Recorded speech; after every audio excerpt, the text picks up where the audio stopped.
Good afternoon. Welcome to episode 28 of the Blunt Talk Sports Podcast. I'm your host, Anthony Wright, coming to you from the beautiful, warm, and comfortable confines of Atlantic City, New Jersey. Wherever you may be watching or listening, I thank you as always. Like, share, and subscribe. It helps the channel. In this episode, we're going to get into the NFL news and notes from the various OTA practices going on from this past week. I compiled a full list from various news sources, The Athletic, Pro Football Talk, to name a few, and just wanted to touch on base and inform you guys what's going on with certain teams, certain things that may be going on trade aspect wise, some things as far as player development, certain things as far as just growth or front office mindsets, just news and notes that I think might be of interest to you guys. And as always, thank you for watching. Hopping right into it, we're going to touch on those Dallas Cowboys, and not the normal news you would expect. Actually, somebody who is very interesting and of note that I've been waiting to hear from for a while, and that would be Trey Lance. And the question that I present is Trey Lance ready? Jerry and Steven spoke at length. They spoke highly about the quarterback, said he's progressing well.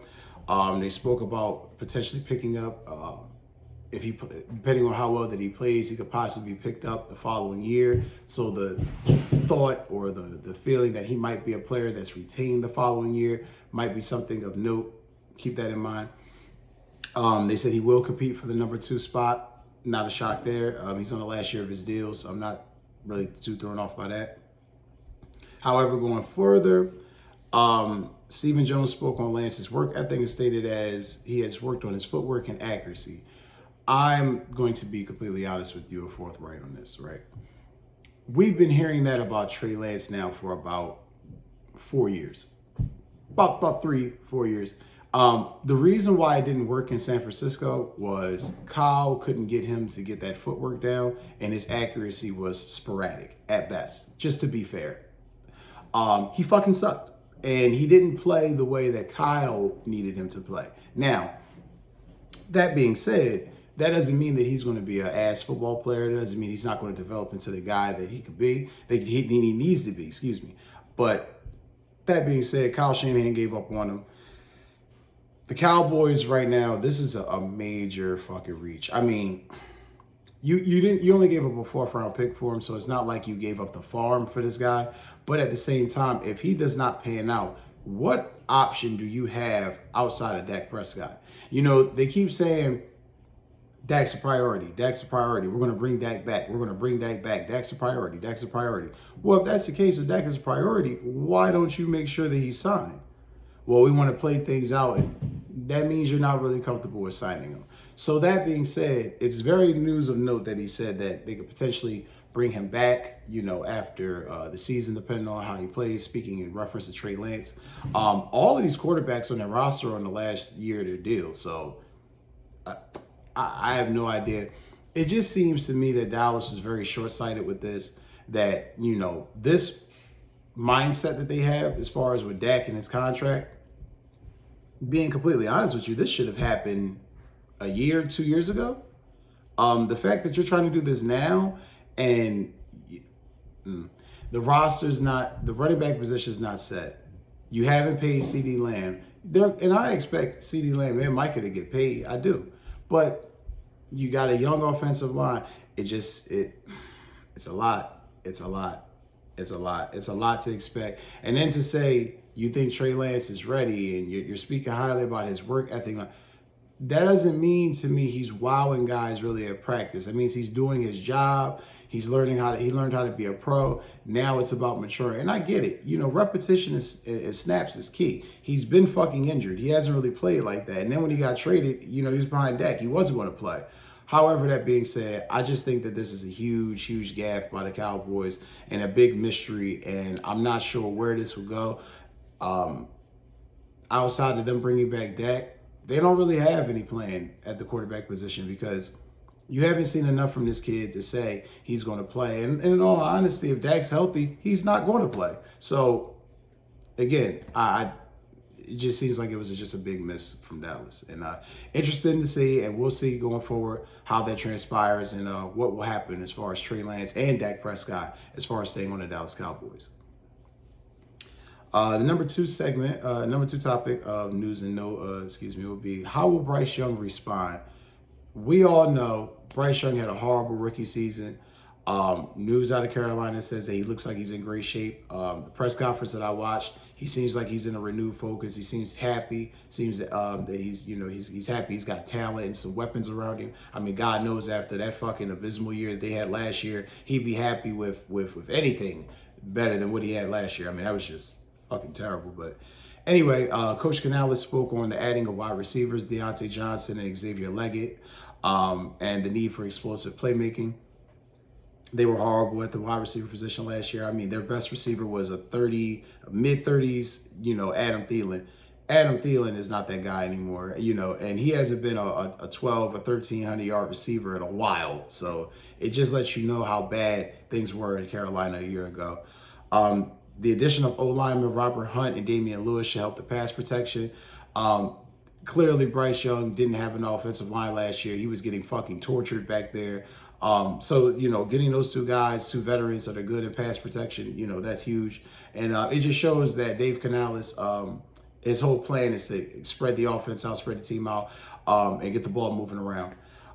It's going to be a big year for Bryce Young and his team. I mean, last year was horrible. To add insult to injury, C.J. Stroud was phenomenal. I mean, yeah, they did beat them in that lone game where they played each other, but nobody in their right mind is going to say that C.J. Stroud's Bryce Young, is a better quarterback right now than C.J. Stroud. No one's going to say that. So Bryce Young's not just fighting to prove that he's good. He's really fighting for the next 2 years to prove that he's a legitimate quarterback. And it's going to be interesting to see with this team. And I think Dave Canales can unlock them. I think that this offense will be better this year. The question is, will this team be better? That remains to be seen. Next news of note is, who is the Colts' third wide receiver? Kind of a low-key interesting battle going on in Indianapolis right now. A lot of people aren't really focused on it because, they're kind of more focused on Anthony Richardson's rehab and Jonathan Taylor being healthy and, Latu Latu addition on defense in the draft. All of those are good news of notes and things that we've touched on this show at various times. This, to me, though, is probably the most important news from the Colts camp. Really, the battle was between Alec Pierce and Adonai Mitchell, their first-round pick out of Texas, wide receiver from this year's draft. Our man, the great Reggie Wayne, wide receivers coach there in Indianapolis, basically spoke to reporters about the makeup of both players. He spoke on how Alec Pierce is a deep threat, who can, get downfield and, touch the ball, get the ball a lot, make plays with it. Downfield threat. Spoke on Adonai Mitchell being a combination of both possession and downfield threat. Spoke on what he felt like both players need to work on and who he felt had the edge. Currently, it would be Alec Pierce because obviously he's the veteran. He played a year ago. He has the lead, but nothing's in stone. Stats have shown from last season that Shane Steichen relied on Alec Pierce a lot. It would be very interesting being that Mitchell, he has a deep threat possession receiver type build, how he could possibly take that position and incorporate it. Because I do believe Alec Pierce was one of the best receivers that the Colts had last year. Josh Downs, many Colts fans or football fans would know Josh Downs is probably the legitimate number 2 now in Indianapolis. That being said, though, the number 3 spot is open. And I do think Alec Pierce has the, for lack of better words, the Mike Tomlin word, pole position. I think he has that. That being said, though, I think Adonai Mitchell is an explosive threat. I think he's a possession receiver and a deep play threat. And I think he's somebody that can help Anthony Richardson tap into that part of the offense that Shane Steichen is waiting to use. Because I think, understandably so, with him being injured, they didn't really get a chance to really, utilize that part of the offense. It was more or less dink and dunk, get a couple plays here, splash play here, splash play there. But, Gardner Minshew, no disrespect to him, but he's limited. He's not, Anthony Richardson. He's not a young quarterback with a young live arm that can get it 60 yards down the field. So completely understandable. They had to make adjustments on offense. That being said, this year, having Anthony Richardson healthy will be key. But I think, this is going to be an interesting battle going into camp. Alec Pierce, again, has a pole position, but I do think Adonai Mitchell can take it from him. So we'll see how everything plays out in Indianapolis as camp progresses. Next news of note that I thought was very interesting was is the Rams? Oh, excuse me, the Rams. Ooh, pardon me. Is the Ravens' offensive line better this year? A lot of change in Baltimore, low key. Baltimore had a situation where they made a lot of change on offense. Everyone spoke about defensively, them losing their defensive coordinator, him, making moves and going to Seattle to become the head coach, Mike McDonald, I'm talking about, and Anthony Weaver coming in as new defensive coordinator. But people didn't really realize there was a lot of change on offense. Outside of Odell Beckham being the most popular name of note, being going off the offense, they got rid of 3 offensive linemen. And we know anything about the Ravens, their offensive lines are always the shit. That being said, with 3 new positions on the offensive line, there are 3 players vying for the right tackle position and 4 players vying for the guard position. So there's competition abound in Baltimore right now.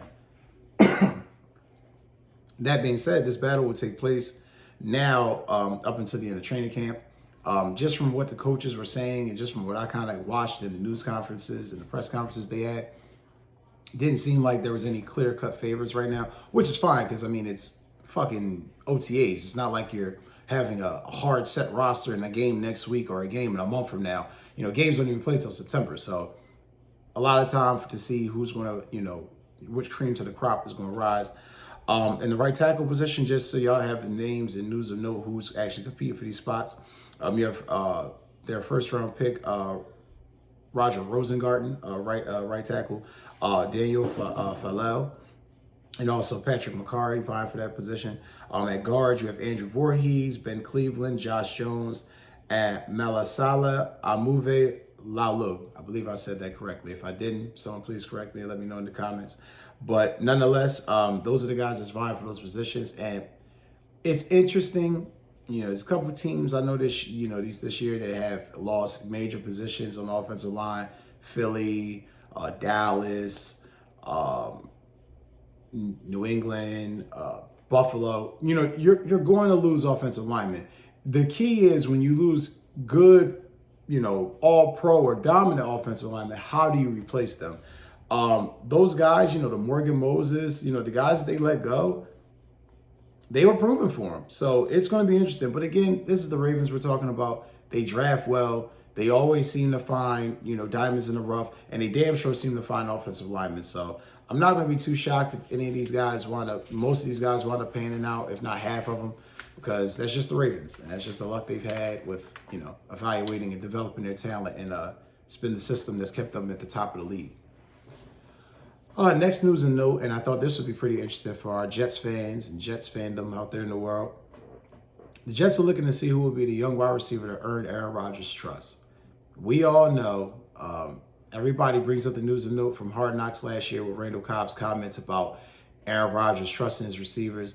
Hell, the one that sticks out to me the most is him not giving the ball to Christian Watson again in that Vikings game 2 years ago after Christian Watson dropped that deep ball. Completely abandoned him, completely left him hanging, completely left him out to dry. Just a situation where he was just, screwed. And didn't really help the young guy's development, didn't really help him progress at all. So it's just a situation where, it's going to be very key for these young guys to pick up the system quickly and quick, fast, and in a hurry, for lack of better words. Malachi Corley, wide receiver from Western Kentucky, he's looking the part. So far, he's playing the primary slot receiver position at camp, and he's definitely getting the burn there. Veteran Xavier Gibson, I want to say veteran, but second-year player Xavier Gibson, he's high with coaches. They're very high on him. They like the ethic and the work that he's put in so far in the spring. He's shown some promise so far in camp. It's going to be interesting because, again, the Jets are going to need this to really be a position of emphasis, because we all know Aaron Rodgers does go to the slot receiver a lot. We know this with Randall Cobb. We know this with guys that he's had throughout his tenure with Green Bay. So Malachi Corley stepping up is going to be huge. We'll see, because he's battling with Xavier Gibson. They're not just giving him the spot, but I thought it was key that they said he's been playing the primary slot through spring, because that means from rookie camp to the veteran camp, he's still in the same position. So that's very good. And other news of note for the Jets that I thought was dope, sign of hope, I guess, if you're a Jets fan. Aaron Rodgers is embracing the challenge and the pressure. of this do or die type scenario. He's basically saying that they're not going to run from it and they're going to address it. And if they don't do what they need to, then no one will be there next year, including himself. I think if you're a Jets fan, that gives you some hope because it lets you know, like, he understands the situation. No one's running from it. No one's trying to duck or dodge it. That being said, the gauntlet will still have to be ran. There's a lot of road games on their schedule, as we've touched in the schedule release episode.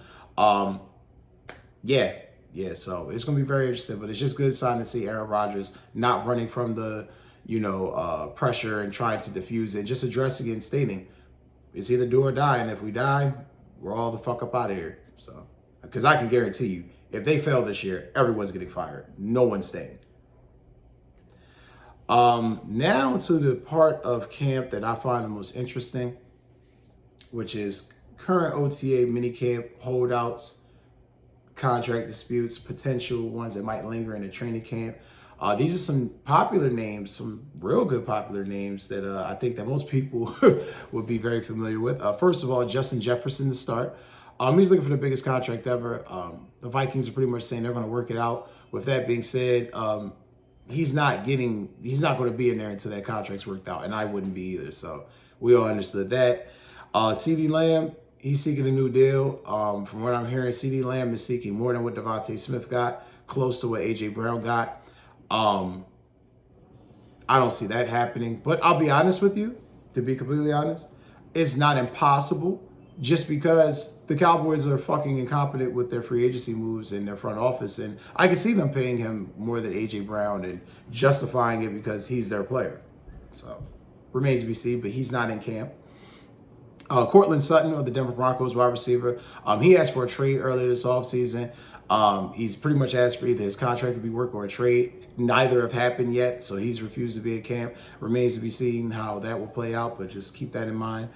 Micah Parsons, his is non-contract related. He was touring with CJ Stroud doing Bleacher Report. That was a paid promotional tour they were doing in China a few months ago.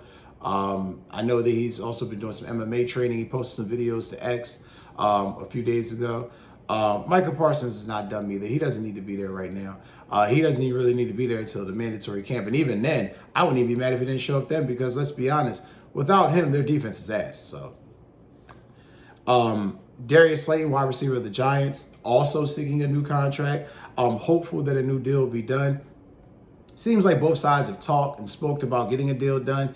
Just seems, where his value is. Because, Darius Slayton's not all-pro, perennial Pro Bowl receiver, but he has been solid for the Giants, and he has been arguably their best receiver. Probably won't be now with Malik Nabers and Jalen Wyatt, forming. I think they're going to form a nice little tandem there in New York, but, still obviously one of their best receivers and a vet, wants to be paid. Giants probably be in your best interest to pay him. It's not going to seem like it's going to break the bank to pay him, but, we'll see. It is the Giants. This one is very interesting. That caught my eye. Cameron Hayward, understandably in his mid-30s, I believe he's my age, 35, wants a new deal, seeking a new deal, doesn't want to play on a year-to-year basis. The Steelers are kind of taking the wait-and-see approach. We know that the Steelers are very hard line when it comes to their front office decisions. That being said, Cam's not showing the fuck up until he gets a deal, and can't blame him. T.J. Watt took the same approach. T.J. Watt got his deal, so hopefully it works out for Cam Hayward, one of the best defensive players in the league. He was Walter Payton Man of the Year. Clearly was one of the best defensive players for the Steelers. So it's going to be very important for him to be there. But he's not needed right now. So, this is jockeying for a contract right now. It means nothing really in the grand scheme. We'll see if it tapers into camp because I do believe he's a guy that could possibly hold out in camp if he doesn't get his contract. As well as CeeDee Lamb and Justin Jefferson. This one is another one I think that could possibly linger. Brandon Ayuk has said he is seeking a trade. As we already know, he said that about a month ago, or a new deal. A report just came out, I believe. Let's see, this is Sunday. I want to say it was Friday. It was a report that came out stating that Brandon Ayuk is looking for $30 million a year. He's not that type of guy either. I think his best season was like a 1,400-yard season, which was like this past year. And, in his best year, he catches like 80, 85 catches. So I would never pay a guy $30+ million for that. However, being said, we're going to see how the 49ers handle this because they've buckled and paid Debo 2 years ago. I think they'll buckle and pay him and just get rid of Debo in the offseason. But who knows? Brandon Ayuk has pretty much said he is not showing the hell up until he gets his contract or he's traded. So another one that is kind of weird, it's kind of in limbo. T. Higgins. T. Higgins is not currently working out with the Bengals. He's not at the facility. He is, though, in getting in, doing his conditioning and working out away from the team. He's asked for a trade as well or a new contract. I don't see either or coming for him this year. I think he's going to play out this final year in his deal, and then he'll be a free agent and they'll let him walk. But very interesting to see T. Higgins. Kind of sucks how the situation's playing out, but with Jamar Chase's contract coming up, they're not paying him. Is it doable that they pay Burrow, Higgins, and Jamar Chase? Of course they could. Do I think they will? This is the Bengals. I doubt it. And last but not least, another Bengal, one of T. Higgins' teammates, Trey Hendrickson, one of the great defensive linemen in the league. He has been at OTAs. He's played the good cop role. He's shown up, been a team player, hoping that helps him get the deal. Remains to be seen. He's also asked for a trade if his contract can't be validated as well, if he can't get a new deal. But he's playing good cop right now. He's playing good soldier. He's showing up. Not sure that's even going to work for him. I think he's going to have to play out this year. Just the way the Bengals do business. As I've explained, that's their history. But, interesting that these are big name guys that are holding out. And I think about, let's see, 1, 2, 3, 4 to 5 of them definitely aren't going to possibly be showing up for training camp until they get that money. So, very interesting. Keep an eye on it. And last bit of NFL news from the week.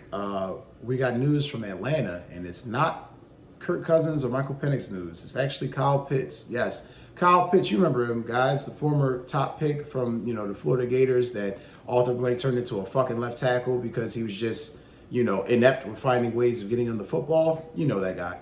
Anyway, Kyle Pitts, he said he spoke to reporters this past week during OTAs and said that he felt like a super rookie, stating that he knows he's not a rookie, but he said that the offense feels fresh and with this new regime and new approach, the sky's the limit, and he's excited about the outcome and excited with the new schedule being released and what the hope could be for the season. I need not bullshit, y'all. That's all nice. This is a huge year for Kyle Pitts. A stat that I thought was interesting that I'll leave you guys with. Kyle Pitts had not even had close to 1,000-yard season since Matt Ryan left. So think about that. Matt Ryan has been there in about 3 years. So having Kirk Cousins there, I think is going to be great for Kyle Pitts. I think his numbers are going to explode. Fantasy guys out there, myself included, that plays a little bit of fantasy football. I think Kyle Pitts is going to be definitely a high pick at that tight end position this year. Like I said, playing with Kirk Cousins, his numbers should explode. If they don't, they're dumb as hell because the Falcons picked up the 5th-year option. So I guess they're kind of banking that his numbers will, and I expect them to, whether Kirk Cousins is throwing the ball or Michael Penix. His numbers will be better than what he had last year. Arthur Smith was just inept. I feel bad for Pat Freiermuth this year in Pittsburgh. We'll see if his numbers drop. But nonetheless, guys, I thank you as always for watching. This will conclude the end of this episode. As always, like, share, subscribe. Thank you. Take care and enjoy your holiday weekend.